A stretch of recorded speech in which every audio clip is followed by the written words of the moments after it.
أما بعد فأعوذ بالله السميع العليم وبوجهه الكريم وسلطانه القديم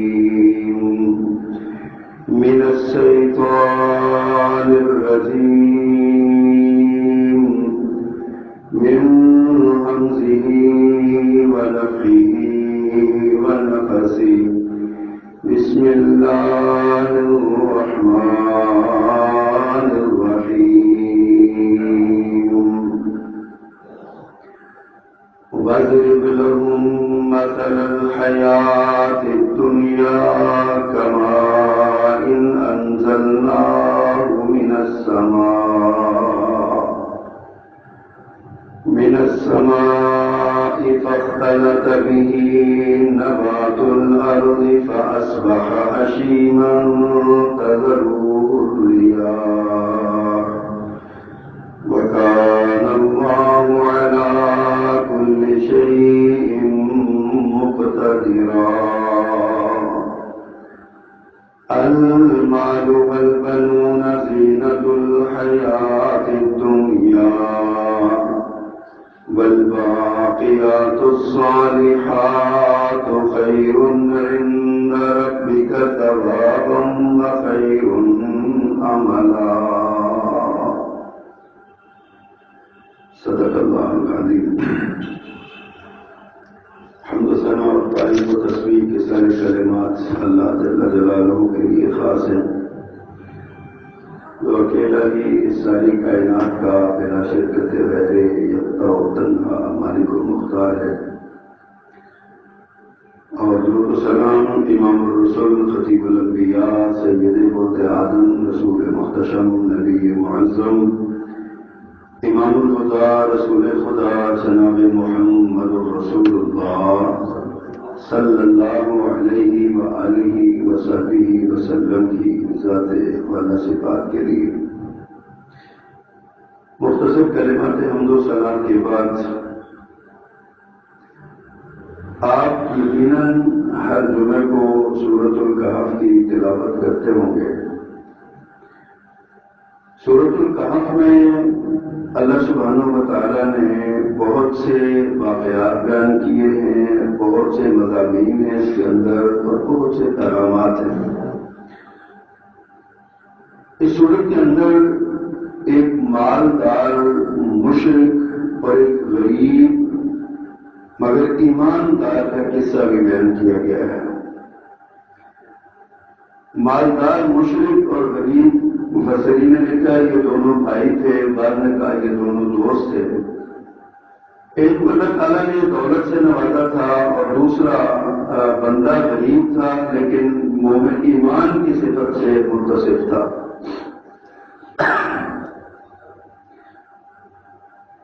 جو دولت مند تھا وہ مشرک تھا، اس کا عقیدہ اللہ نے بیان فرمایا فقال لصاحبه وهو يحاوره انا اكثر منك مالا واعز نفرا. چلتے پھرتے گفتگو کے دوران وہ امیر آدمی اپنے دوست سے جو غریب مومن تھا اس سے کہنے لگا انا اکثر منک مالا واعز نفرا، میری فضیلت کا معیار یہ ہے کہ میں مال و دولت اور نسب و نسب میں اولاد میں تم سے بڑا ہوں، زیادہ ہے میرے پاس. تم اللہ کے پیارے ہوتے ہیں یا اللہ کو تمہارا کوئی ہوتا تو تمہیں دیتا، مال بھی دیتا اور تمہیں یہ سارا سلسلہ کرتا. اور ساتھ ہی اس نے آگے جا کے کہا جب وہ اپنے بال میں داخل ہوا نا، بال کا اس کا بڑا بال میں داخل ہوا، وہ کہا دخل جنت وہ ظالم لنفسہ، وہ اپنے بال میں داخل ہوا، وہ اپنی جان پر ظلم کرنے والا تھا.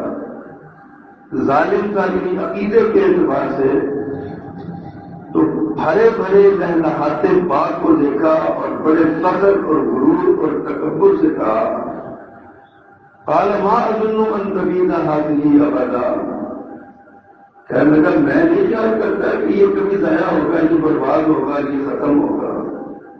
ما اظن ان تبید هذه ابدا وما اظن الساعة قائمة، اور میرا یہ بھی خیال نہیں ہے وہ قیامت قائم ہوگی. کون سی قیامت؟ کب کی قیامت؟ کب مرنا ہے؟ کب کھڑے ہونا ہے؟ میرا نہیں خیال کہ قیامت قائم ہوگی. لیکن اگر وَلَئِن رُجِعْتُ إِلَىٰ رَبِّي، اگر میں لوٹا اپنے رب کی طرف، یعنی لوٹایا گیا، مجھے مجبور کیا گیا، لَأَجِدَنَّ خَيْرًا مِّنْهَا مُنقَلَبًا، تو میں وہاں بھی تم سے بہتر درجے میں ہوں گا، اس سے بہتر دے کے لوٹایا جاؤں گا میں. یہ اس کا عقیدہ تھا، ایک دنیا دار کا، ایک مال و دولت کے پجاری کا، ایک ہوس میں ڈوبے ہوئے کا، دنیا کو ہی اپنی زندگی کا اوڑھنا بچھونا سمجھنے والا کہ یہ دنیا ہی ہے ساری، اس کی ساری جد و جہد، ساری کوشش، ساری اس کی محنت اور اس کے تمام نظریات اور عقائد صرف اس دنیا کے گرد گھومتے تھے. اور قرآن مجید نے یہ جو قصے بیان کیے نا، اصل میں یہ علامتی قصے ہوتے ہیں جو ہر دور میں اس قسم کے لوگ موجود ہوتے ہیں. اور اللہ سبحانہ و تعالیٰ ان ماضی کے لوگوں کا قصہ سنا کے آنے والے لوگوں کی اصلاح فرماتے ہیں کہ دیکھنا کہ تم میں سے بھی کسی کی یہی سوچ نہ ہو جو اس کی سوچ تھی. یہ سورۃ الکہف میں یہ قصہ بیان کیا ہے. اس کے بعد میں اس کے تناظر میں، اسی کے تناظر میں پھر اگلی 2 آیتیں جو آج ابھی ہمارے زیر مطالعہ میں نے پڑھی ہیں، ان کا ذکر اللہ سبحانہ و تعالیٰ نے کیا ہے کہ زندگی کی مثال اللہ فرماتے ہیں ایسے جیسے پانی ہے. اور پانی، یہ دنیا کی جو زندگی ہے نا، یہ پانی کی مانند ہے جس کو ہم بلندیوں سے نازل کرتے ہیں. جب ہم اسے زمین پہ اتارتے ہیں تو پھر وہ زمین کی نباتات کے ساتھ خلط ملط ہو جاتا ہے، اور جب وہ اس میں پھل اگتے ہیں پھر وقت آتا ہے کہ وہ پانی خشک ہو جاتا ہے اور جو فصلیں ہیں وہ بھی خشک ہو جاتی ہیں، خزاں کے پتوں کی طرح اڑتی پھرتی ہیں. تو ہمیں ان کی کوئی حیثیت اور کوئی ان کا جو ہے نا وہ معاملہ باقی نہیں رہتا. اور اسی طرح فرمایا انسانی زندگی ہے جس کے لیے تم اتنی محنت کرتے ہو، اتنی جان مارتے ہو، اتنا اس دنیا کو، اس زندگی کو، دنیا کو تم نے اپنا اوڑھنا بچھونا بنایا ہے. اس کی حیثیت کیا ہے؟ دوسرے لوگوں میں یہ کہہ لو کہ جیسے ہم ہمارے عام ایک مثال دی جاتی ہے نا کہ یہ زندگی پانی کا بلبلا ہے، اٹھتا ہے اور پھٹ جاتا ہے. بالکل اسی طرح بندہ دنیا میں آتا ہے اور دنیا میں چلا جاتا ہے.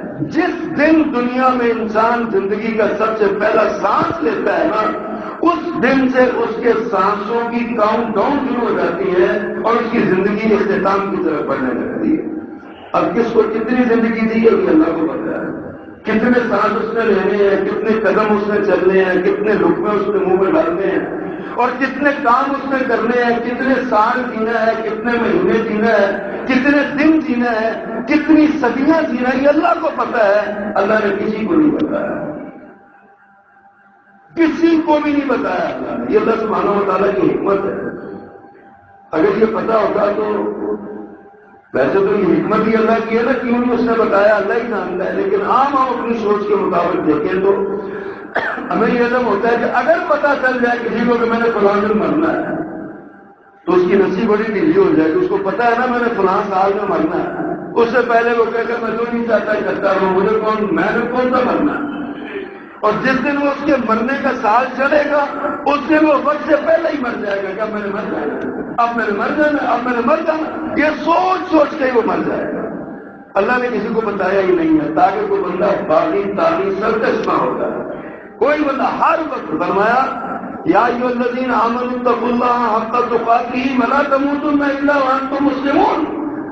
اے ایمان والو، تمہیں موت نہ آئے مگر اس حال میں کہ تم مسلمان ہو.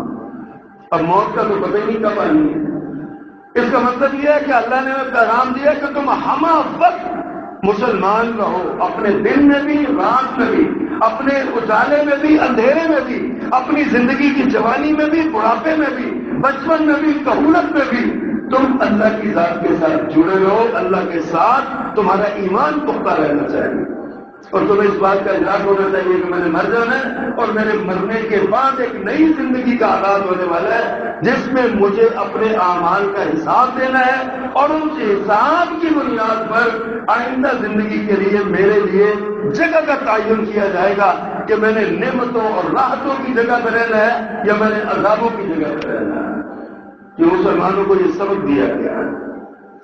اللہ تعالیٰ نے بے شمار قرآن مجید کے مقامات ہیں جہاں دنیا کی حقیقت کو بیان کیا ہے، ان میں سے ایک سورۃ یونس میں بھی ہے، اسی طرح کی مثال اللہ نے دی ہے۔ فرمایا انما مثل الحیات الدنیا کماء انزلناہ من السماء فاختلط به نبات الارض مما یاکل الناس والانعام۔ فرمایا دنیا کی زندگی کی مثال پانی کی طرح ہے جسے ہم نے آسمان سے اتارا، فاختلط به نبات الارض، پھر وہ زمین کے پودوں کے ساتھ مل گیا اور وہ ادھر مکس ہوا، مما یاکل الناس والانعام، اس زمین کی پیداوار میں سے لوگوں نے بھی کھایا اور چوپایوں نے بھی کھایا۔ پھر کیا وہ فرمایا حتی اذا اخذت الارض زخرفها فزینت وظن اہلها انہم قادرون علیہا۔ اللہ اکبر، کیا اللہ سبحانہ و تعالیٰ نے زمینوں کو جھنجھوڑا ہے؟ فرمایا حتی اذا اخذت الارض زخرفها، جب زمین نے رونق پکڑ لی، فصل آ گئی، پھل لگ گیا اور جناب کسان دیکھ دیکھ کے خوش ہونے لگا، کیا خوبصورت ایک سارا منظر ہوتا ہے، سبزہ ہی سبزہ نظر آتا ہے۔ ابھی فصلیں پک رہی ہیں نا، وہ گندم کی کٹائی کے دن آنے والے ہیں، اب جانے جا جب دھوپ لگے گی وہ سبزے کی جگہ پہ سنہرے جال بچھا ہوا ہوگا، چاروں طرف ایسے روشن اور چمکیلے وہ لہراتے ہوئے وہ فصلیں ہوں گی گندم کی، اور وہ سارا معاملہ ہوگا۔ ہمیں بس زینت، اور جب وہ زینت پکڑ لیتی ہے اس وقت کیا ہوتا ہے، وَظَنَّ أَهْلُهَا أَنَّهُمْ قَادِرُونَ عَلَيْهَا، پھر اس زمین والے یہ سمجھتے ہیں کہ ہم اس پر قادر ہو گئے ہیں، اب ہم اس پر، ہمیں قدرت آ گئی ہے اس پر، اب یہ ہمارے ہاتھوں سے ضائع نہیں ہو سکتی، کہیں جا نہیں سکتی، اب یہ ہماری ہے، ہم اس کو دیکھیں گے۔ اللہ فرماتے ہیں أَتَاهَا أَمْرُنَا لَيْلًا أَوْ نَهَارًا، اس وقت دن یا رات میں اس پر ہمارا امر آ جاتا ہے، ہمارا حکم آ جاتا ہے۔ فَجَعَلْنَاهَا حَصِيدًا، ہم اسے کٹی ہوئی چیز تباہ کر کے پھینک دیتے ہیں، اس کو برباد کر دیتے ہیں۔ كَأَن لَّمْ تَغْنَ بِالْأَمْسِ، وہ ایسے ہو جاتا ہے جیسے کل یہاں پہ کچھ تھا ہی نہیں۔ اب دیکھیں مطلب کئی واقعات آپ اخبارات میں پڑھتے ہوں گے، آپ اپنی آنکھوں سے دیکھتے ہوں گے، ذمہ داری کرنے والے جانتے بھی ہیں کہ فصل لہلہا رہی ہے، کسان ارادہ کر رہا ہے کہ کل انشاءاللہ مشین بلا کے منگوا کے اس کو کٹوا لوں گا، رات کو ماچس کی ایک تیلی کو سگریٹ پی کے بندہ ایسے ایسے پھینک جاتا ہے، اور وہ خشک جو ہوا پڑا ہوتا ہے کٹنے پر تیار ہوتا ہے، ساری ایکڑوں کی ایکڑ فصل جو ہے نا وہ برباد ہو جاتی ہے۔ کبھی دشمن سازش کے ذریعے اس میں آگے لگ جاتا ہے، اوپر سے ہوا چل پڑے، تھوڑی سی آگ تیز ہو، ساری فصل برباد ہو جاتی ہے۔ كَأَن لَّمْ تَغْنَ بِالْأَمْسِ، گویا کہ کل یہاں پہ تھا ہی کچھ نہیں، ایسی برباد اللہ کے دن کر دیتا ہوں۔ یہ مثال اللہ نے دی ہے، فَمَا كَذَلِكَ نُفَصِّلُ الْآيَاتِ لِقَوْمٍ يَتَفَكَّرُونَ، اس طرح ہم لوگوں کے لیے مثالیں بیان کرتے ہیں تاکہ وہ فکر کرے، غور کرے۔ کیا ہے، بندہ شادی ہوتی ہے نا تو اس کو بڑی امیدیں ہوتی ہیں کہ مجھے اللہ اولاد دے گا، بیٹا دے گا، پھر اللہ اس کی امید کے مطابق مجھے بیٹا بھی دے دیتا ہے۔ اب باپ کی ساری امیدیں اس بیٹے کے ساتھ ہو جاتی ہیں، اب جب بیٹے کے ساتھ امیدیں لگتی ہیں اچانک اللہ کا حکم آ جاتا ہے، بچہ فوت ہو جاتا ہے۔ اب یہ ساری اس کی وہ جب دفنا کے آتا ہے تو ایسے ہی ہوتا ہے گویا گھر میں بچہ کو ڈال ہی نہیں۔ كَأَن لَّمْ تَغْنَ بِالْأَمْسِ، گویا کہ یہاں کچھ نہیں ہے، کل کچھ بھی نہیں تھا، یہاں بچہ دنیا سے چلا گیا، جناب فارغ ہو گیا۔ اب کچھ تھوڑا سا آگے ہوتا ہے، لیکن اب بچہ پیدا ہوا تو کتنی خوشیاں منائی، کنجر بلائے، ناچ گانے والے بلائے، گھر میں ڈھولک بجائی، گھر میں جناب بڑا اس پہ جشن منایا، بڑا کچھ کیا، سارے معاملات سارے کر لیے۔ گویا کہ اس نے سمجھا کہ اب یہ میرے پاس آ گیا، کہیں نہیں جا سکتا۔ اللہ تعالیٰ کبھی ماں بھی اسپتال سے نہیں آتی، بچے کو لے جاتا ہے، کبھی بچہ تھوڑا سا چلنے پھرنے قابل ہوتا ہے، اللہ بچے کو لے جاتا ہے۔ گویا کہ گھر خالی، كَأَن لَّمْ تَغْنَ بِالْأَمْسِ، بندہ بھول جاتا ہے کہ میرے اوپر بھی تو طاقت موجود ہے، جس نے مجھے دیا ہے وہ لینے میں بھی طاقت ہے۔ چلے یہ بچہ اب جوان ہو گیا، اب اس بچے کی اپنی آرزویں ہوتی ہیں، اس کی جوانی ہوتی ہے، یہ جم جوائن کر لیتا ہے، جم جانے لگتا ہے، مضبوط اور اسے ڈول بازو اس کے بن جاتے ہیں، بڑا خوبصورت جسم ہوتا ہے، اللہ سبحانہ و تعالیٰ نے حسن دیا ہے، لوگ دیکھ کے آنکھیں جھپکنا بھول جاتے ہیں، ایسے ایسے خوبصورت نوجوان اس روئے زمین پر اللہ نے پیدا کر دیے ہیں، اور لوگ ان کو دیکھتے ہیں حیران ہوتے ہیں، اور وہ بندہ بھی اکڑتا ہے، لوگ دیکھتے ہیں اس کو ان کے اٹھا کے فخر کرتا ہے، غرور کرتا ہے، میرے حسن پہ غلام مرتا ہے، میری جوانی پہ غلام مرتا ہے، میرے مضبوط اور طاقتور جسم پہ غلام مرتا ہے، یہ سارے اس کو اپنے گھر میں وہ پہلوں پر راج دلا رہا ہوتا ہے، اپنی ماں کی آنکھوں کا تارا ہوتا ہے، اپنے باپ کا سہارا ہوتا ہے، اپنے بھائیوں کا وہ دل پر رہبر ہوتا ہے، اور لوگ اس کو دیکھ دیکھ کے اس کے ساتھ تعلق بنانے میں خوشی محسوس کرتے ہیں۔ اب یہ وقت ہوتا ہے جب اگر اس کا دین سے تعلق نہ ہو، اگر اس نے قرآن نہ پڑھا ہو، اگر اس کو اللہ کی ذات بھول جائے، تو یہ وہ وقت ہوتا ہے جب وہ یہ سمجھتا ہے کہ اب میری طاقت ہے، ہم تمہاں دیکھرے نیس، پھر وہ نعرہ لگاتا ہے میرے جیسا دنیا میں ہے ہی کوئی نہیں، پھر وہ نعرہ لگاتا ہے تکبر کا، غرور کا، اس کی گردن رکھی ہوئی ہوتی ہے، بڑا اپنے آپ کو پاٹے کا سمجھتا ہے، اور سمجھتا ہے کہ اب مجھ پر کسی کا اختیار نہیں ہے۔ لیکن اچانک اللہ کا امر آ جاتا ہے، اتاہا امرنا لیلا او نہارا، اللہ فرماتا ہے ہمارا حکم آ جاتا ہے رات کے کسی حصے میں یا دن کے کسی وقت۔ اب یہ جوان اور شڈول اور پہلوان، مضبوط بازوؤں والا، مضبوط ٹانگوں والا، مضبوط پاؤں والا، بظاہر جس کو کوئی نہیں ڈھا سکتا، کوئی نہیں گرا سکتا، ایک بخار چلتا ہے اور بستر سے اس میں سے معلوم ہو جاتا ہے، دماغ میں چلتے ہوئے خون کی باریک سی وین میں ایک کرانٹ آ جاتا ہے، اور فالج کا مریض بن کے بستر پہ جا پڑتا ہے۔ اتاہا امرنا لیلا او نہارا، اللہ فرماتے ہیں ہمارا اس پر کو حکم آ جاتا ہے۔ یہ دنیا ہے، یہ دنیا کی حقیقت ہے جس کے لیے ہم مر رہے ہیں، جس کے لیے ہم یہ سارے معاملات کر رہے ہیں۔ اب یہ سارا سلسلہ وہ دیکھتا ہے، اچانک اس کو موت آ جاتی ہے، بستر میں پڑا، نہ ہل سکتا ہے، نہ بول سکتا ہے، نہ سن سکتا ہے، نہ بتا سکتا ہے، نہ اٹھ سکتا ہے، نہ بیٹھ سکتا ہے، پڑا ہوا۔ غسل دینے کے لیے لوگ آتے ہیں، کروٹیں لوگ دلاتے ہیں، پانی ڈالتے ہیں، کفن پہناتے ہیں، کپڑے پھاڑ کے اتار دیتے ہیں، کفن پہنا کے چارپائی پہ لٹا دیتے ہیں، کندھوں پہ اٹھا کے لے جاتے ہیں، قبر میں اتار دیتے ہیں، مٹی ڈال دیتے ہیں، کچھ بھی نہیں کر سکتا۔ کس بات پہ پھرتا، کس بات پہ ناز کیا کرتا ہے؟ اللہ فرماتے ہیں دنیا کی زندگی کی یہ مثال ہے، انما مثل الحیات الدنیا، دنیا کی اللہ نے مثال دی ہے فصل کی طرح کی، پانی جیسے ہوتا ہے نا، پانی آتا ہے گزر جاتا ہے، پانی آتا ہے گزر جاتا ہے۔ ہم دنیا میں خوبصورت نہیں ہیں، ہم ہی دنیا میں طاقتور نہیں ہیں، ہم ہی دنیا میں مضبوط اور چٹول جسم والے نہیں ہیں، ہم سے پہلے اور بھی بڑے بڑے گزر گئے ہیں۔ بلی سے بھی روایات میں آتا ہے کہ جب حضرت موسیٰ علیہ السلام بیت المقدس فتح کرنے کے لیے گئے نا، مصر سے نکلے تو انہوں نے کہا تھا اس بستی میں داخل ہو جاؤ، تو اس جو حضرت موسیٰ علیہ السلام کے ساتھی تھے نا، نئے مسلمان ہوئے تھے، ایمان کمزور تھا، 200-250 سال کی غلامی کے اثرات سے وہاں سے نکل ہی نہیں رہے تھے، جیسے آج ہمارے اوپر 100 سال کی غلامی کے اثرات ہیں، اگلا 100 سال ہونے کو آ رہا ہے، ہم سے غلامی کے اثرات سے نکل نہیں رہے۔ ہمیں وہی ہندوانہ رسم و رواج پیارے ہیں، ہمیں وہی یہودیانہ اور عیسائیانہ کلچر پیارا ہے، ہمارے حکمران آج بھی یہود و نصارہ کی غلامی کرنے میں فخر محسوس کرتے ہیں، آج بھی وہی سارا کچھ ہے۔ سیدنا موسیٰ علیہ السلام کی قوم بھی 200 سال کی غلامی کے بعد حضرت موسیٰ علیہ السلام نے کہا اس میں داخل ہو جاؤ، فتح تمہیں ملے گی۔ انہوں نے دیکھا تو سیرت کتابوں سے مفسرین نے لکھا بعد میں بنی سے روایت ہے کہ وہ اتنے بڑے بڑے لوگ تھے اس بستی کے اندر کہ ایک ہاتھ پہ 9 افراد کو بٹھا لیتے تھے بنی اسرائیل کے لوگوں کو، دیکھ کے خوف زدہ ہو گئے، کہنے کہ فَذَهَبَ رَبُّكَ فَقَاتِلَا إِنَّا هَاهُنَا قَاعِدُونَ۔ کہ موسیٰ آپ اللہ کے نبی ہیں، ہم آپ کے پیارے ہیں، آپ پہ جان لٹا دیں گے، ہم آپ کی بات مانیں گے، لیکن یہ بات نہیں مان سکتے، لڑو تم اور تمہارا خدا، جا کے لڑو، ہم یہاں تشریف رکھتے ہیں، ہم سے بڑے بڑے طاقتور دنیا سے گزر چکے۔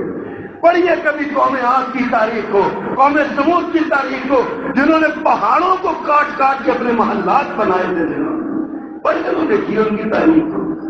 ہم تو زمین کے اوپر بلڈنگیں کھڑی کر لیتے ہیں نا، یہ 100 منزلہ بلڈنگ ہے جی، یہ دنیا کی سب سے بڑی بلڈنگ ہے جی، کمال ہو گیا جی، بہت بڑے رقبے میں بلڈنگ کھڑی کر رہی ہے، یہ میں نے 3 منزلہ مکان بنا لیا، مضبوط بیم ڈال دی، سارا کچھ کر لیا۔ کبھی ان کی فنی مہارتوں میں دیکھا کرو جو آج دنیا میں نشان عبرت کے طور پہ زندہ ہے، وہ جس طرح پہاڑوں کو کاٹ کاٹ کے اپنے مکان بنایا کرتے تھے۔ پڑھیے قومیات کی تاریخ کو، کس دنیا کی زندگی پہ ہم فخر کر رہے ہیں، کس دنیا کی زندگی کے پیچھے لگے ہوئے ہیں۔ اللہ اکبر۔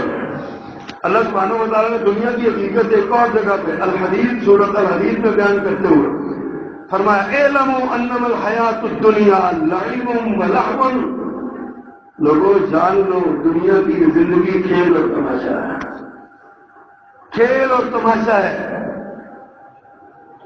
اس میں کچھ بھی نہیں ہے، اور اس دنیا کی زندگی کی حقیقت کچھ نہیں ہے، اس میں فخر ہے، تفاخر، تم اس میں فخر کرتے ہو، تفاخر بینکم، آپس میں فخر کرتے ہو، وتکاثر فی الاموال والاولاد، مال اور اولاد کی کثرت پہ ناز کرتے ہو تم اس دنیا میں، اس دنیا کے لیے تم یہ سارے کام کر رہے ہو، کبھی سوچو ہو جائے۔ اللہ اکبر۔ فرمایا اس کی مثال پتہ کیسی ہے؟ کمثل اعجب الکفار نباتہ، کمثل غیث، اس بارش کی طرح ہے، اعجب الکفار نباتہ، جس کی فصل، جس پانی کے ذریعے پیدا ہونے والی فصل جو ہے نا وہ کفار کو بہت اچھی لگتی ہے، بڑا وہ پکی ہوئی لہلاتی فصل ہے نا، بڑی اچھی لگتی ہے ان کو۔ ثم یہیج، پھر تم دیکھتے ہو، آنکھوں سے دیکھتے ہو کہ وہ سوکھنے لگتی ہے، فتراہ مصفرہ، تم دیکھتے ہو اس کو وہ زرد، پیلی زرد ہو جاتی ہے، ثم یکون حطاما، پھر وہ ریزہ ریزہ ہو جاتی ہے۔ کبھی توڑی کو دیکھا؟ یہ جو توڑی ہوتی ہے یہ کیا ہے، اس کے اصل میں کیا تھا؟ یہ اس توڑی کے، اس کو توڑی کس نے بنا دیا؟ اس کو ریزہ ریزہ کر کے، ٹکڑے ٹکڑے کر کے جانوروں کی خوراک کس نے بنا دیا اس کو، اس دنیا کی زندگی کو؟ کبھی سوچئے تو صحیح، کبھی دیکھیے تو صحیح۔ فرمایا وفی الآخرۃ عذاب شدید ومغفرۃ من اللہ ورضوان، لوگوں یاد رکھو آخرت میں اللہ کی طرف سے عذاب شدید بھی ہے اور اللہ کی طرف سے رضوان اور مغفرت کے انعام بھی ہے۔ 2 طبقے ہوں گے، ایک وہ جو عذاب شدید کے شکار ہوں گے، ایک وہ جو مغفرت اور رضوان کے انعامات سے منعم کیے جائیں گے۔ سوچنا چاہیے ہم کس صف میں کھڑے ہیں، ہمیں آخرت کی کیا تیاری ہے، ہم نے کس لائن میں جانا ہے، عذاب شدید پانے والوں کی لائن میں جانا ہے یا انعام اور مغفرت رضوان پانے والوں کی لائن میں ہم نے جانا ہے؟ کبھی سوچنا چاہیے۔ اللہ فرماتے ہیں وَمَا الْحَيَاةُ الدُّنْيَا إِلَّا مَتَاعُ الْغُرُورِ، دنیا کی یہ زندگی سوائے دھوکے کے سامان کے کچھ نہیں ہے، دھوکہ ہے جس کے پیچھے لگے ہوئے۔ آج ہم اس دنیا کے پیچھے مگن ہیں، دنیا ہی دنیا ہے، کوئی نماز نہیں، کوئی روزہ نہیں، کوئی زکوٰۃ نہیں، کوئی حج نہیں، کوئی خیرات و صدقات نہیں، کوئی کسی سے حسن سلوک نہیں، کوئی ماں باپ کی فرما برداری نہیں، کوئی جناب معاشرتی حقوق کا خیال نہیں، سب کو ملاوٹ والی چیزیں مل رہی ہیں، کہ ہر چیز میں ملاوٹ ہے، ہر چیز میں ڈنڈی مارنے کا رواج اور قانون بنا ہوا ہے۔ کبھی سوچیے تو کس زندگی کے پیچھے ہم پاگل ہو کر رہے ہیں، کس زندگی کے پیچھے ہم لگے ہوئے ہیں۔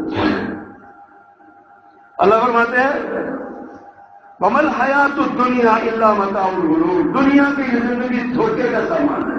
اس سورۃ اس آیت کے آغاز میں فرمایا اعلموا انما الحیاۃ الدنیا لعب و لہو، اس دنیا میں سوائے کھیل تماشے کی یہ دنیا کچھ نہیں، جس کے پیچھے لگے ہوئے۔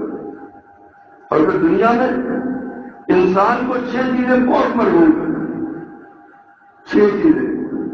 عورت بہت مرغوب ہے، بیٹے، مال و دولت، سواریاں، مویشی، فصلیں اور کھیتیاں، یہ سارا کچھ مرغوب ہے۔ اللہ نے ان کا ذکر کیا ہوا ہے۔ فَمَا زُيِّنَ لِلنَّاسِ حُبُّ الشَّهَوَاتِ مِنَ النِّسَاءِ وَالْبَنِينَ وَالْقَنَاطِيرِ الْمُقَنطَرَةِ مِنَ الذَّهَبِ وَالْفِضَّةِ وَالْخَيْلِ الْمُسَوَّمَةِ وَالْأَنْعَامِ وَالْحَرْثِ، ہماری 6 چیزیں انسان کو بہت مرغوب ہے، بڑی اچھی لگتی ہیں۔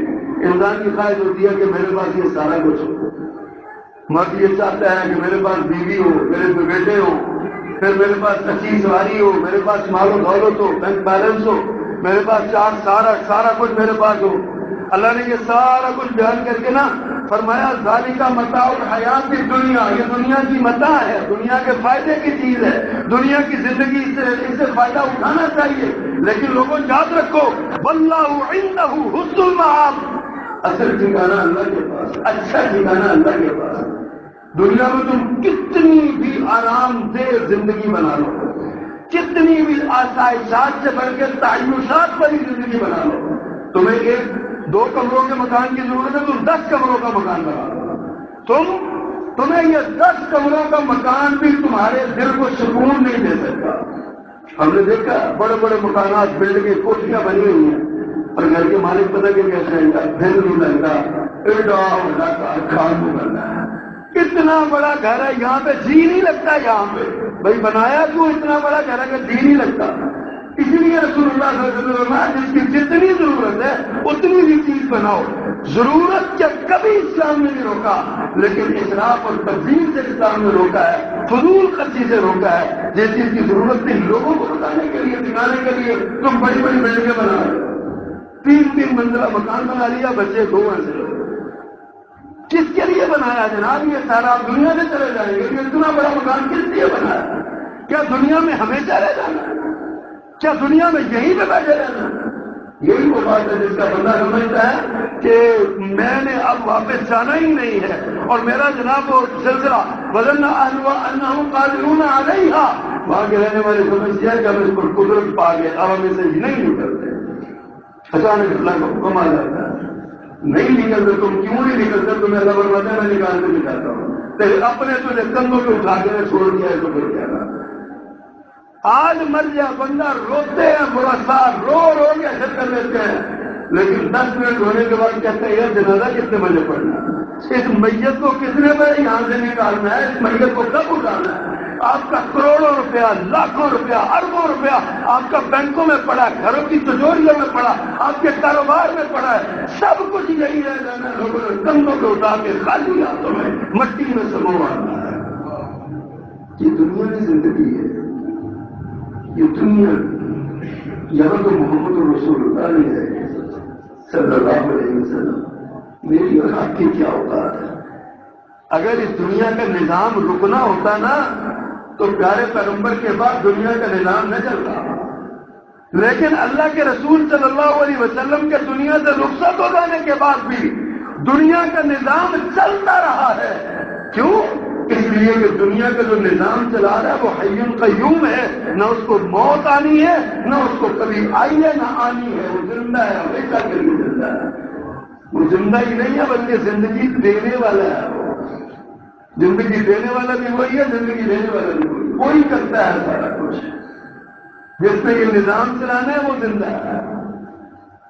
ہم نے نظام نہیں چلانا، میں سمجھ لیتے ہیں میں مر گیا تو کاروبار بدلی کیوں چل، بڑی فکر ہے، ایڈا بڑا کاروبار ہے، کون سامنے کرے؟ مر کے تو دیکھو 10 بندے کھڑے ہوں گے سامنے، کوشش تو کر کے دیکھو تو صحیح کہ تمہارا کون کون اس کا شریک بن کے کھڑا ہو جائے گا تمہارے ساتھ۔ سوچیے رات وہی ہم نے بنایا ہوا ہے کہ ہم مر گئے تو پتہ نہیں اولاد کا کیا بنے گا۔ یہاں آپ کے شہر میں دیگر شہروں بے شمار لوگ ہم نے دیکھے ہیں، باپ غربت و افلاس کی زندگی گزارتا رہا، آج اولاد محلات میں بس رہی ہے، اللہ سبحانہ و تعالیٰ نے اتنا نواز دیا۔ یہ دنیا کی زندگی اللہ یہ فرماتے ہیں کھیل تماشا، اللہ اکبر کبیرہ۔ حضرات اللہ نے فرمایا فَاضْرِبْ لَهُم مَثَلَ الْحَيَاةِ الدُّنْيَا كَمَاءٍ أَنزَلْنَاهُ مِنَ السَّمَاءِ فاختلط به نبات الارض فاصبح هشيما تذروه الرياح، ہوائیں اڑائی پھرتی ہیں ان جوس کو جو بن جاتی ہے نا، پہلے پانی اترتا ہے، پھر جناب وہ زمین میں جذب ہوتا ہے، وہاں سے فصلیں اگتی ہیں، دھوپ لگتی ہے، وہ جل جاتی ہیں، فضا اور راکھ بن جاتی ہیں، اڑتی پھرتی ہیں، تذروه الرياح، اسے ہوائیں اڑاتی پھرتی ہیں۔ وکان اللہ علی کل شیء مقتدرا، اصل اقتدار اللہ کا ہے، اصل مقتدر اللہ کی ذات ہے، ہمیں سب کے اللہ کا اختیار۔ آگے کیا فرمایا؟ المال والبنون زینۃ الحیات الدنیا، مال اور اولاد بیٹے یہ دنیا کی زندگی کی زینت ہے، ہونے چاہیے ہر ایک کو باعث ہے، انبیاء مانگتے رہے ہیں بیٹے، مال مانگنا یا اولاد مانگنا یہ کوئی جرم نہیں ہے، اللہ نے دلوں میں خواہش رکھی ہے اس کی، ضرور مانگنا چاہیے۔ پیارے پیغمبر مانگتے رہے، دیگر انبیاء مانگتے رہے، رب حب لی من الصالحین، رب لا تذرنی فردا وانت خیر الوارثین، دعائیں مانگی انبیاء کرام نے، اللہ نے اولاد عطا فرما۔ بیٹے مانگنا، اولاد مانگنا کوئی جرم نہیں ہے، لیکن ان کی کثرت پہ مال مانگنا کوئی جرم نہیں ہے، اس کی کثرت پہ فخر کرنا یہ جرم ہے، اور اللہ اس جرم کو معاف نہیں کرتا۔ مال کے پیچھے لگ کے اللہ کو بلا دیا، اولاد کی فرما برداری میں اللہ کو بلا دیا۔ قیامت کی نشانیوں میں میرے پیغمبر نے ساتھ فرمایا، قیامت کی نشانیاں بیان کرتے فرمایا، ایک نشانی ان تلد الامۃ ربتہا، کہ لونڈی اپنی مالکہ کو جنے گی، یعنی گھر میں بیٹی کا ماں پہ روب ہوگا، بیٹی اپنی ماں کو دبا کے رکھے گی، بہو اپنی ساس کو دبا کے رکھے گی، گھر میں بیٹیوں کا راج ہوگا، یہ علامت قیامت میں سے۔ آج دیکھ لیں یہی کچھ ہے ہمارے گھر میں، بیٹیاں نہیں راج کر رہی، بیٹے باپ پہ راج کر رہے ہیں، بیٹیاں ماں پہ راج کر رہی، بہویں ساس پہ راج کر رہی، اور یہ ایسا ہی معاملہ ہو رہا ہے۔ اور داماد اپنے ساس اور سسر پہ جس طرح ان کو دبا کے رکھتے ہیں، اللہ من شاء اللہ جس طرح دبا کے رکھتے ہیں، یہ ہمارے سامنے کی ہمارے گھر کی بکری ہوئی مثالیں ہمارے سامنے پڑی ہوئی۔ اللہ فرماتے ہیں یہ سارا کچھ بھی نہیں ہے، مال اور اولاد بیٹے یہ دنیا کی زندگی کی زینت ہے، ان کو اس حد تک ہی سمجھنا چاہیے، لیکن بل باقیات الصالحات خیر عند ربک، فرمایا باقی رہنے والی نیکیاں جو ہیں یہ تمہارے رب کے پاس بہتر ہے، تمہارے رب کے ہاں بہتر ہے، ثواب کے اعتبار سے وخیر عملا، اور بہترین امیدیں ہیں۔ باقیات الصالحات کیا ہے؟ یہ دنیا ہے نا، اس دنیا میں رہ کے باقیات الصالحات کمانے کا ہوگا، یہ دنیا اس میں اللہ نے یہ صورت کہاں سے نا، روز آپ بعد میں کو پڑھتے ہیں اللہ کے فضل سے، اللہ کی توفیق سے، جن کو اللہ توفیق دیتا ہے کبھی پڑھا کرے دیکھا کرے۔ پیارے پیغمبر نے اسی لیے حج میں پڑھنے کا حکم دیا، اس کے اندر بڑے پیغام ہے، اس کے اندر انسانیت کے لیے، لوگوں کے لیے بڑے پیغام ہے، دنیا کی حقیقت بیان کی گئی۔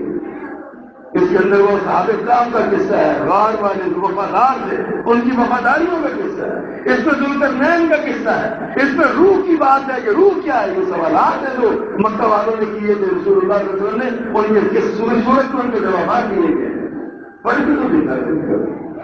اب اس صورت کے اندر یہ بھی پیغام ہے کہ دنیا کھیل تماشا ہے، متاع، یہ دنیا زیب و زینت ہے، دنیا کی زندگی جو ہے نا یہ صرف عارضی زینت ہے، اصل باقیات الصالحات، اصل بات ہے باقیات الصالحات کی جو آخر تک باقی رہنا ہے، آخرت میں تمہارے کام ہے۔ دنیا تو اسی لیے دنیا بنائی گئی ہے، تم آخرت کی تیاری اس میں کرو، آخرت کی تیاری اس کے لیے کرو۔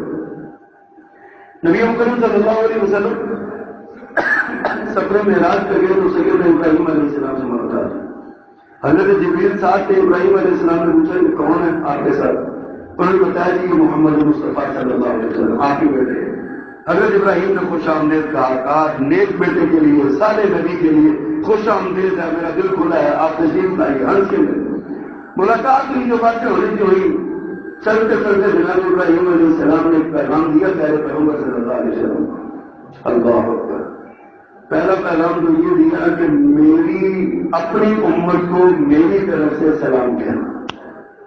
ابراہیم علیہ السلام نے مجھے، آپ کو، ہم سب کو سلام بھیجا۔ اللہ اکبر، قیامت تک کے آنے والے لوگوں کو سلام بھیجا، اس امت کے محمد رسول اللہ صلی اللہ علیہ وسلم کے ماننے والوں، آپ کی امت کے لیے جناب ابراہیم علیہ السلام نے سلام بھیجا۔ ہم اسی لیے نہیں کہتے کما صلیت علی ابراہیم وعلی آل ابراہیم، ہم بھی اسی لیے کہ انہوں نے سلام بھیجا، ہم جواب بھیجتے کما صلیت علی، اللہ ہمارے نبی پہ ایسا رحمت بھیج جیسی رحمت انہیں ابراہیم علیہ السلام بھیجی، ایسی برکت، ایسی برکات سے نواز جیسی برکات سے انہیں ابراہیم علیہ السلام کا نوازا۔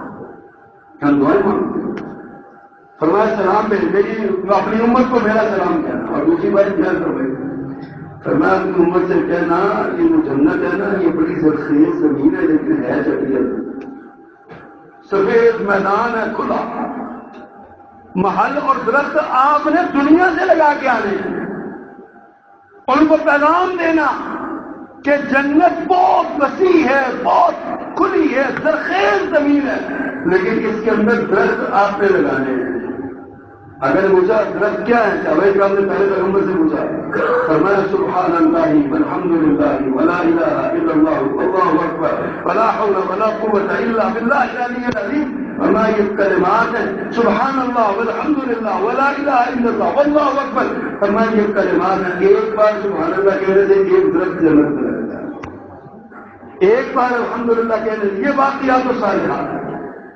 اللہ کے رسول صلی اللہ علیہ وسلم نے ارشاد فرمایا، پوچھا گیا باقیات الصالحات، حضرت عثمان سے پوچھا گیا بل باقیات الصالحات، باقیات الصالحات کیا ہے؟ انہوں نے کہا سبحان اللہ الحمدللہ اللہ اکبر لا الہ الا اللہ، یہ پڑھنا یہ باقیات۔ آج دنیا میں سبحان اللہ پڑھو، جنت میں جا کے سبحان اللہ کا بدلہ لے لینا۔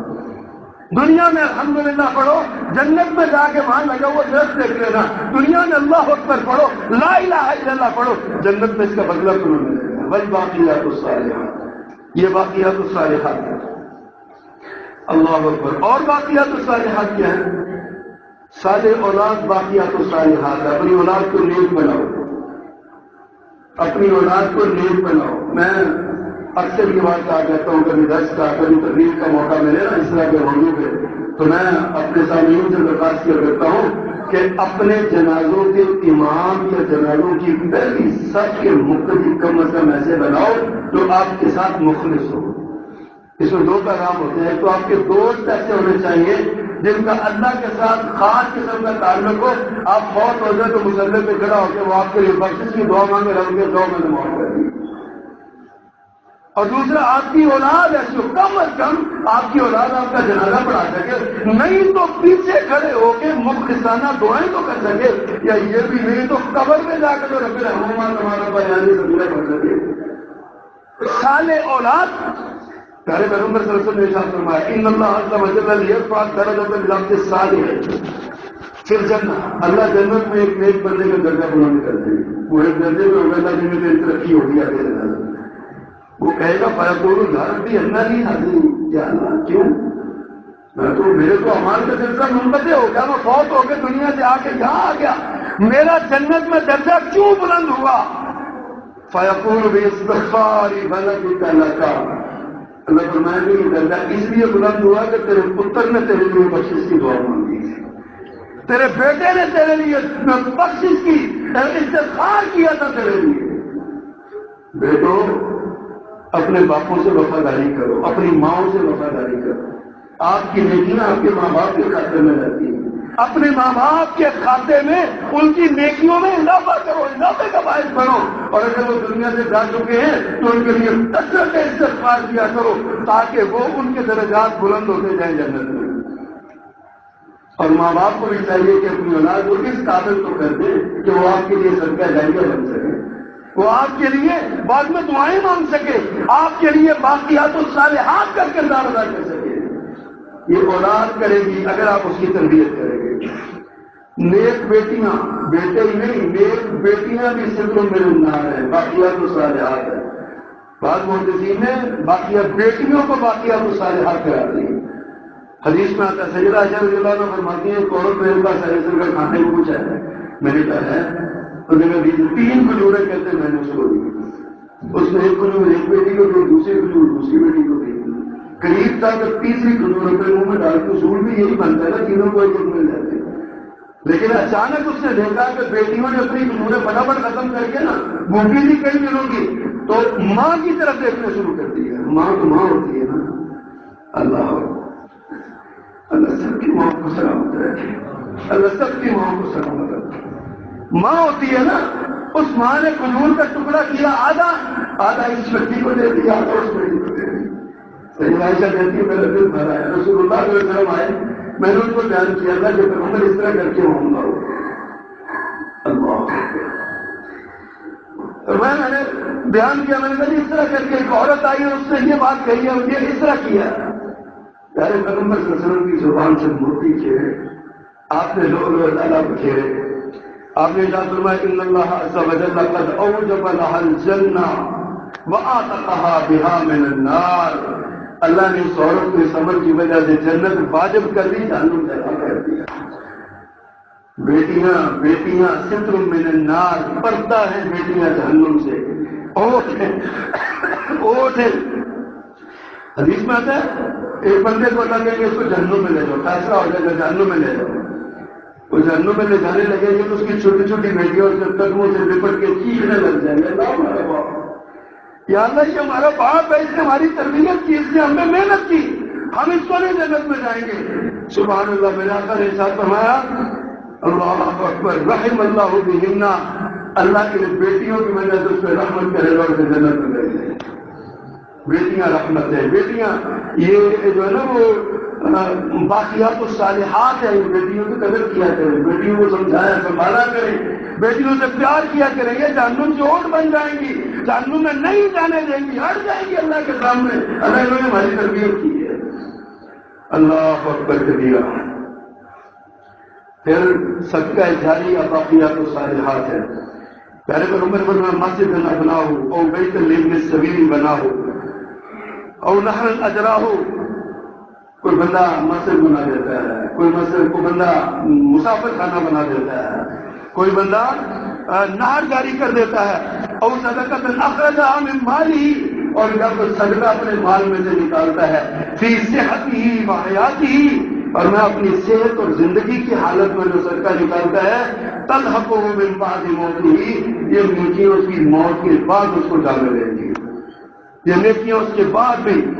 ایک شخص کی والدہ بہت ہو گئی، پیارے پیغمبر صلی اللہ علیہ وسلم کے پاس آیا اور کہا جی ماں بہت ہو گئی ہے کہ میں صدقہ سے کر سکتا ہوں، میں ہاں کرو، فوت شدہ ماں باپ کے لیے صدقہ کرو، فوت شدہ اولاد کے لیے صدقہ کرو۔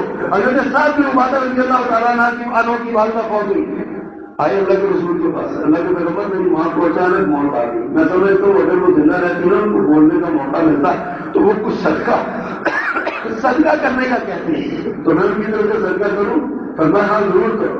ساتھ مجھ سے اللہ کے پیغمبر میں کیا صدقہ کروں؟ فرمایا پانی لگاؤ، کنواں کھدواؤ، پانی کا اہتمام کرو۔ حضرت صاحب کے پاس پیسے، انہوں نے کنواں کھدوایا بڑا، اس کنویں کے ساتھ لکھ دیا کہ یہ ام سعد کی والدہ کے لیے ہے، جس کا شراب ام سعد کی والدہ کو جائے گا، سعد بن عبادہ کی والدہ ام سعد کو جائے گا، اس کا اجر اور اس کا ثواب، صدقہ جاریہ۔ اور ایک اور حدیث میں نفع بخش علم، یہ باقیات الصالحات ہے۔ پیارے پیغمبر نے بیان فرمایا قال رسول اللہ صلی اللہ علیہ وسلم وَإِنَّ مِمَّا يَلْحَقُ الْمُؤْمِنُ مِنْ عَمَلِهِ وَحَسَنَاتِهِ بَعْدَ مَوْتِهِ عِلْمًا عَلَّمَهُ وَنَشَرَهُ وَوَلَدًا صَالِحًا تَرَكَهُ وَمُصْحَفًا بَرَّثَهُ۔ چار باتیں آپ نے ارشاد فرمائیں۔ فرمایا مومن سے مرنے کے بعد اس کے اعمال اور حسنات میں جو چیز ملتی رہے گی نا، وہ ایک علم ہوگا، علمًا علمہ، وہ علم ہوگا جو اس نے سیکھا یا سکھایا، آگے پڑھایا، استاد ہے۔ اور دوسرا وہ شخص ہوگا وہ نشرہ، اس نے اس علم کو فروغ دیا، دینی تعلیم کو فروغ دینا، دینی تعلیم کے اداروں کو مضبوط کرنا، دینی تعلیم پڑھنے والوں کی سپورٹ کرنا، دینی تعلیم قرآن مجید اور حدیث پڑھنے والوں کو مکمل تعاون کا یقین دلانا۔ حضرات یہ پیارے پیغمبر صلی اللہ علیہ وسلم نے اس کو باقیات الصالحات میں شمار کیا ہے۔ آپ اندازہ کریں، ہم مدرسوں میں پڑھتے ہیں نا، کتنے لوگ ہیں آپ میں سے ماشاءاللہ، اللہ پاک آپ کو برکت دے، آپ مدرسوں کے ساتھ تعاون کرتے ہیں، آپ کو نہیں پتا، آپ دے دیتے ہیں، آپ اللہ کی رضا کے لیے دے دیتے ہیں۔ میرے رب نے فرمایا وما کان ربک نسیٰ، تیرا رب بھولنے والا نہیں۔ آپ 1 روپیہ دیں یا 1 لاکھ روپیہ دیں، رب کو یاد رہتا ہے۔ اور کل قیامت کے دن اب آپ نے 1 روپیہ دیا، وہ 1 روپے کا 1 لقمہ یا 1 لقمے کا بھی زیادہ حصہ کسی دین کے طالب علم کے پیٹ میں چلا گیا، اب وہ اس کو طاقت میں نہیں، وہ دین پھیلانے لگا، جب تک وہ دین پھیلاتا چلا جائے گا تب تک قیامت تک آپ کے نامہ اعمال میں اس کا ثواب لکھا جاتا رہے گا۔ بنشر، اس کو نشر کیا، کتاب سے پوا دیں، دین کی کتاب آگے جو ہے وہ نشر کر دے، کسی کو کتاب دین کی کتاب لے دے، وہ کہتا میں نے تفسیر پڑھنی ہے، اس کو تفسیر لے دے، وہ کہتا میں نے حدیث پڑھنی ہے، حدیث کی کتاب لے دے۔ وہ نشر باقیات الصالحات ہے، جب تک وہ پڑھتا رہے گا یا جب وہ پڑھ کے آگے پھیلاتا رہے گا، آپ کے نامہ اعمال میں ثواب کا میٹر چلتا رہے گا۔ اور آگے آپ نے ارشاد فرمایا والدین صالحہ، نیک اولاد بھی طرح کو جو وہ چھوڑتا ہے، وہ میں پہلے بیان کر چکا۔ آخری بات جو آپ نے جو میں جان فرمائی، فرمایا وہ مصحفاً بررسہ، یا اس نے قرآن مجید کسی کو نہیں دیا، اس کو قرآن مجید کی وراثت، قرآن مجید کا نسخہ لیا، کسی نے یار اس کو پڑھ لو، اب وہ جب تک پڑھتی حدیث کا بات ہے، یہ باقیات الصالحات ہے، اس کے دو معنی علماء نے کیے، ایک تو مصحف قرآن کا نسخہ لے کے کسی کو دے دیا، اور ایک یہ کسی کو قرآن پڑھنے والا اور پڑھانے والا بنا دیا، یعنی دین کے طالب علم کے ساتھ سپورٹ کی، دین قرآن پڑھنے اس کے سینے میں قرآن اتار دیا، اس کو ایسا ماحول دیا، ایسا اس کو معاملہ کیا کہ جناب آپ ہمارے جو ہے نا وہ میں آپ کا خرچہ کروں گا، آپ پڑھتے چلے جائیں، جب وہ پڑھتے چلے جائیں گے تو آپ اندازہ کریں کتنا بڑا اجر کا باعث بنے گا۔ اللہ کی یہ باقیات الصالحات ہیں، یہ ہمارے آنے والے اگلی زندگی کے آنے والے کام ہیں۔ دنیا کی زندگی بہت مختصر ہے، اپنی زندگی میں کوئی نہ کوئی ایسا، ہمارے بہت بڑے بزرگ نام لینے سے نکل گیا، وہ کہتے تھے جب میں اللہ کے سامنے پیش ہوں گا نا تو میں یہ کہوں گا کہ اللہ مجھے پوچھے گا کیا دنیا میں چھوڑ کے کیا لے کے آئے، میں کہوں گا یحیین لے کے آیا۔ ایک مولانا حافظ یحییٰ حدیث میر محمدی عبداللہ اللہ، اور ایک مولانا حافظ یحییٰ شرک پوری جو آج شیخ الحدیث مولانا حافظ مسعود عالم صاحب فیصلہ آباد جامعہ جمعیہ میں جاگور امیر ہے، ان کے والد گرامی ہے شرک پور میں، اور نے کہا میں دو بندے چھوڑ کے آیا ہوں دنیا میں، اور مجھے امید ہے کہ اللہ ان دو کی وجہ سے اللہ میرے سارے گناہ معاف کر دے۔ ایسا کوئی نہ کوئی چھوڑنا چاہیے پیچھے، ایسا کوئی نہ کوئی عمل اپنی اولاد میں سے ایسا بچہ بنا ہے، اپنے رشتے داروں میں سے کوئی ایسا بچہ تیار کرے جو آپ کے لیے باقیات الصالحات ہو جائے۔ اللہ فرماتے ہیں والباقیات الصالحات خیر عند ربک ثوابا وخیر عملا، بہترین باقیات الصالحات وہی ہیں جو اللہ کے سامنے پیش ہوتی ہیں، باقی رہنے والے نیک اعمال ہیں۔ آپ دنیا سے چلے گئے، نیکی کا میٹر چلتا جا رہا ہے، آپ نے کسی کے ساتھ نیکی کی ہے، ثواب کا میٹر چلتا جا رہا ہے، ثواب کا میٹر نہ بند کرنے دیا کرے۔ اللہ پاک ہمیں عمل کرنے